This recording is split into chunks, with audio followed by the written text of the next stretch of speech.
Radhe Krishna friends, आपका दिल से स्वागत है आपकी अपनी चैनल आइडियल मेमोरियल प्रोफिशिएंसी पे। मुझे लगता है आपको ये बिल्कुल नहीं पता होगा कि अगर किसी भी टॉपिक की अंडरस्टैंडिंग क्रिस्टल क्लियर हो तो उसे याद रखना, मेमोराइज करना उतना ही आसान होता है। And I will try my best to help you with that. So without wasting much time, let's get started. Hello and welcome back to the another video of psychology from organ of medicine. हम कर रहे थे behaviour और उसमें हमने पिछली video में किया था behavioural conditioning and behavioural therapy, यानी कि क्या चीज़ें होती है और उसमें क्या चीज़ें हमने डिस्कस की। अगर आपने नहीं देखा है प्लीज़ जाकर देख लीजिए। आज का हमारे वीडियो में जो टॉपिक हम करने वाले हैं वो है the basics of behaviourism.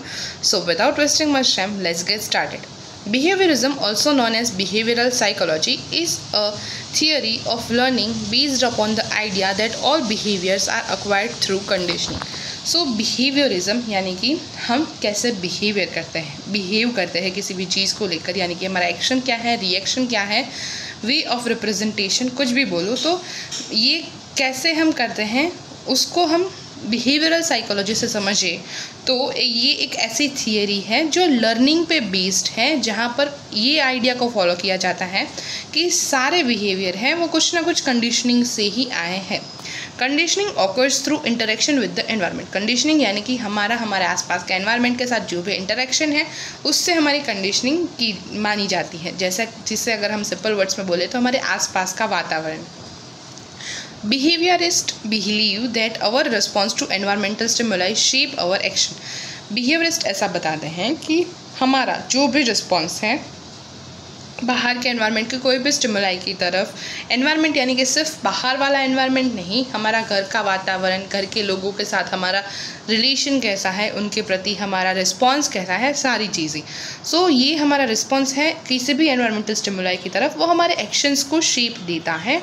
According to this school of thought, behavior can be studied in a systematic and observable manner with no consideration of internal mental states.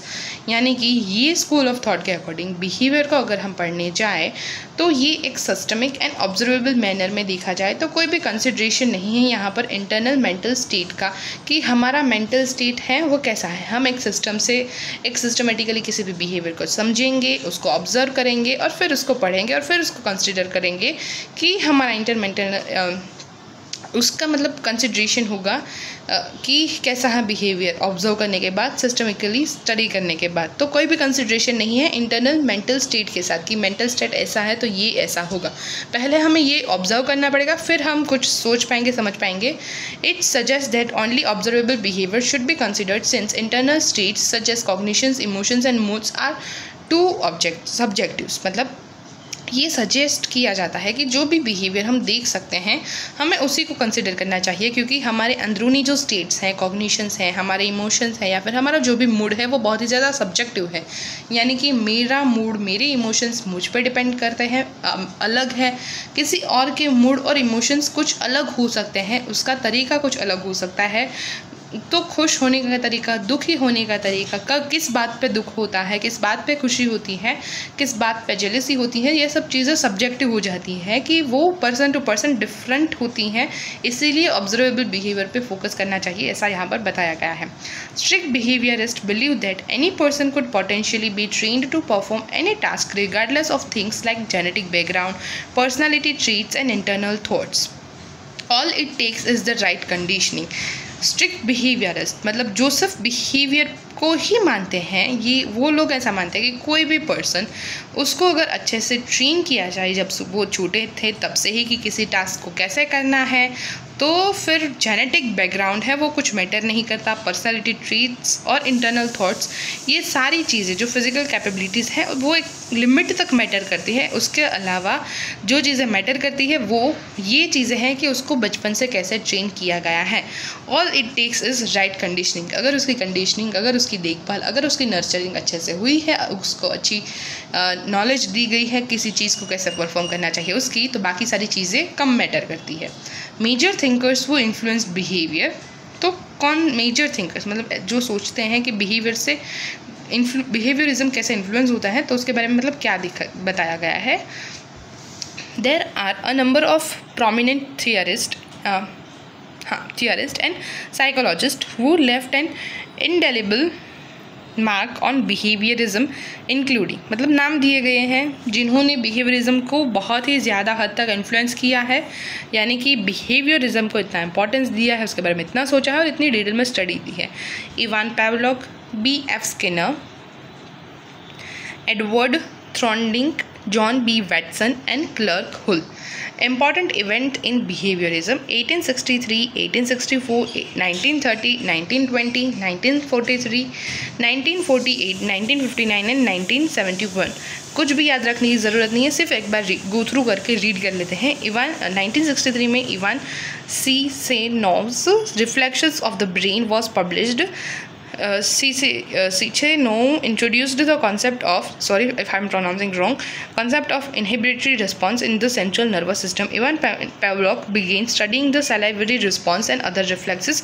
John Watson, Psychology as Behaviorist Views. It was published. The article outlined many of the main points of behaviorism. Watson and assistant Rosie Rayner conducted the famous Little Albert experiment. Clark Hull's Principles of Behavior was published. B.F. Skinner published Walden 2, in which he described a utopian society founded upon behaviorist principles.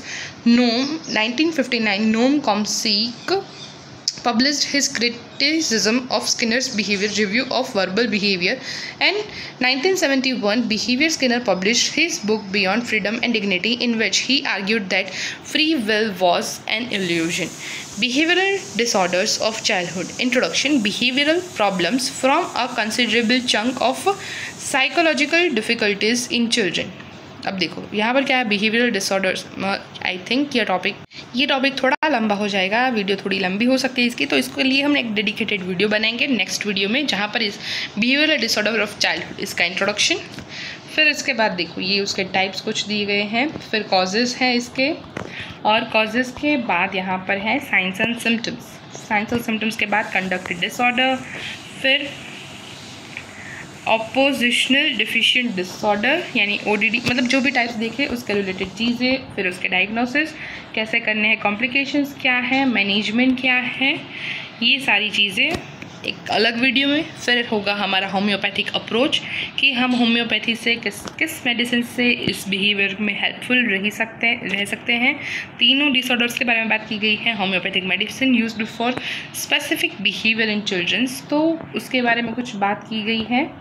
और फिर ये सारी चीज़ों के बाद यहाँ पर summary है। तो सारी चीज़ें, अब 2 वीडियोज़ आएगी, एक पूरी जो चाइल्डहुड डिसऑर्डर्स है उसके बारे में, एक होम्योपैथिक अप्रोच के बारे में, और फिर उसके बाद और 2 वीडियोज़ आएगी जो होगी रिविजन के बारे में। Hope this videos are helpful to all of you. देखो थोड़ा डिटेल में हो रहा है, लेकिन आप जितना डिटेल में समझोगे, अच्छे से समझाओगे, तो आप अपने वर्ड्स में लिख पाओगे और स्पेसिफिकली वाइवा में भी अच्छे से जवाब दे पाओगे। बाकी आप नोट्स में से अगर आपने ये सब वीडियोस देखने के बाद सिर्फ एक बार किसी भी नोट्स को देख लिया, तो अब आपको लिखने में उतनी डिफ़िकल्टी नहीं होगी। Psychology is not a tough subject, it is tough to remember but not tough to understand. अगर आपने अच्छे से समझ लिया तो याद रखना फिर मुश्किल आपको नहीं लगेगा। तो मिलते हैं नेक्स्ट वीडियो में, तब तक के लिए tata, see bye bye and take care. Hope this videos are helpful to all of you. Thanks for watching this video till end. Thank you so much guys for watching this video till now. Also give your valuable feedbacks and suggestions in comment section, और हाँ, like करना, share करना and subscribe करना गलती से भी मत भूलना। Stay tuned, टेक केयर, मिलते हैं नेक्स्ट वीडियो में, तब तक के लिए टाटा बाय बाय।